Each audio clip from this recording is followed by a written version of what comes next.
When I first started here at Man, we were the lowest performing school in Glendale. We're in an area that's very high poverty, high minority, low socioeconomic, and so we made a lot of excuses for our kids due to home life and environment. And we kept that up. We kept saying, this child can't learn because of X reasons. It's okay. It's okay. So we were doing a lot of that. I think also we didn't have a strong parental involvement. We were still doing a lot of cut and paste activities. Once focus came about, things changed. We created a school-wide focus, which is reading comprehension. Because of that focus, we're able to hone in on the needs of the students and fine-tune what they need in order to improve their learning. Well, our best practices, we started selecting, because reading comprehension definitely was an area of concern. Based on all our data, that was definitely the area that was the most challenging for our students. We are so much more structured now. We post the objectives of the lesson. We teach the students step by step. So we started basically, again, trying to address the idea of common rigor, was a common understanding of the standards. And we developed what would be some focus standards that we would really try to develop an understanding of and develop assessments for.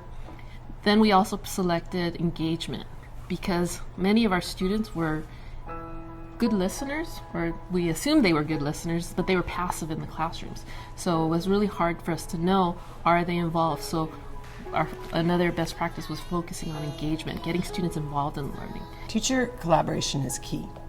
And as I mentioned in the past, we had study groups where teachers were involved in talking about best practices. What has changed and what I feel has made a huge difference since our starting with focus is that our teachers are not independent contractors anymore. Our teachers are really working as a team. They always explain to us clearly if we have any questions, and they don't always leave us wondering. So that's what makes the teachers at the school amazing. We have involved the families in giving them the empowerment to really be part of the child's learning. We've really made it an important part of our improvement strategy to look at data. So then we started looking at grade level data as well as individual teacher data. So for example, the teachers created monthly assessments of their focus standard.